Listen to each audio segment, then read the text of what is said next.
अभिवादन। भारत के संविधान की उद्देशिका, उसमें दो बहुत ही महत्वपूर्ण पॉइंट्स हैं, justice and fraternity, fraternity assuring the dignity of every individual. आज की प्रेस कॉन्फ्रेंस में मेरे साथ श्री राजेंद्र कुमार जी बैठे हैं, जो बसोली के मांडला गांव के हैं, और आज की प्रेस कॉन्फ्रेंस इन्हीं की गरिमा के लिए रखी गई है। सारस फेयर 2023, सारस आजीविका मेला, 11 दिन का यह मेला है।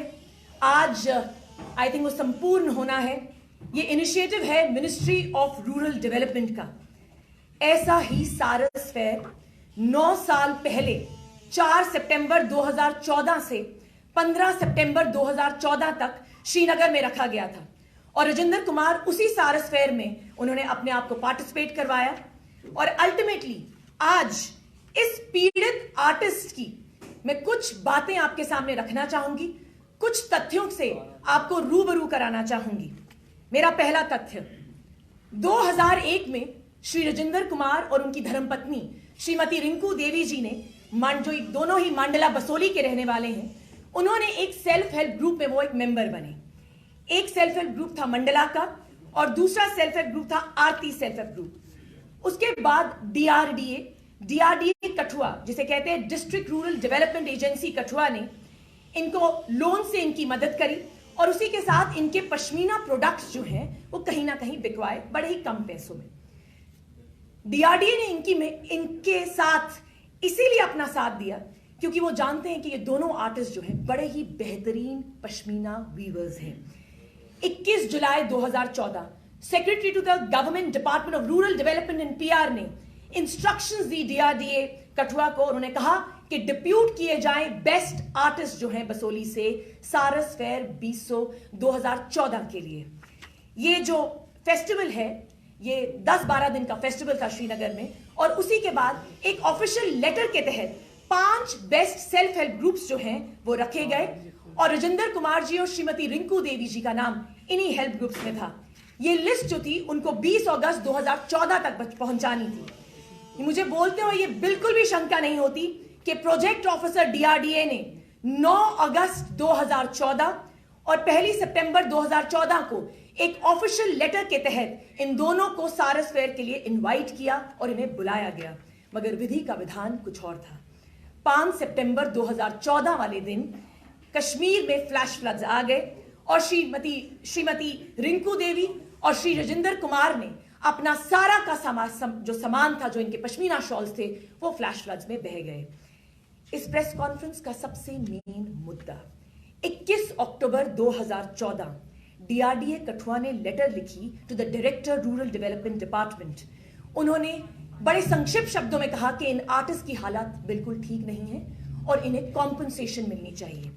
10 नवंबर 2014 जो कि ऑफिशियल डॉक्यूमेंट है, उस ऑफिशियल डॉक्यूमेंट में यह कहा गया कि श्री राजेंद्र कुमार को 2,54,000 रुपीज और श्रीमती रिंकू देवी जी को 97,000 रुपीज का एक कैलकुलेटेड कॉम्पनसेशन जो था वो काउंट किया गया, और इसी कॉम्पनसेशन को सरकार ने इनको देना था। ये calculation state nutrition officer department of RD and PR ने इस कैलकुलेशन को किया, और उसके बाद शुरू हुआ चिट्ठियों का तांता। 2015 से लेकर 2022 तक श्री राजेंद्र कुमार 5 डिप्टी कमिश्नर से मिले, मैं खुद 3 डिप्टी कमिश्नर से मिली। 2016 में चीफ मिनिस्टर को चिट्ठी लिखी गई, प्रधानमंत्री को 2017 में चिट्ठी लिखी गई, हेल्थ मिनिस्टर को 2015 में चिट्ठी लिखी गई, एमएलएज और एमपीज को जो था इन्होंने अप्रोच किया, लेफ्टिनेंट गवर्नर साहब को 4 चिट्ठियां लिखी गई। 23 दिसंबर 2018, 28 फरवरी 2019, 17 मार्च 2019 और 6 अक्टूबर 2019। हर जगह से हमें सिर्फ निराशा मिली। आखिर में हम 2 ऑफिशियल से मिले। Deputy commissioner Kathua mister Rahul Pandey ji ने अक्टूबर 2022 में बड़े ही गरिमा के साथ हमारी बात सुनी, और हमें ये बड़े ही कड़े शब्दों में हमें कह दिया कि डीआरडीए का जो ऑफिस है वो कठुआ में बंद हो चुका है, राजेंद्र जी का केस हैंडल करने की जो पावर्स हैं उनके पास नहीं है। फरवरी 2023 में मैंने खुद commissioner secretary RDD and PR से बात करी, जो बहुत ही वर्बली उन्होंने बड़े ही महत्वपूर्ण तरीके से हमें यह आश्वासन दिया कि राजेंद्र के केस को आगे लेके जाया जाएगा। 19 जनवरी 2023 में एक चिट्ठी लिखी गई एनसीएससी को, national commission for scheduled caste. आज भी हम उस चिट्ठी के उत्तर का जो है वेट कर रहे हैं। इन शॉल्स को बनाने के लिए राजेंद्र कुमार जी ने 2 लोन्स लिए।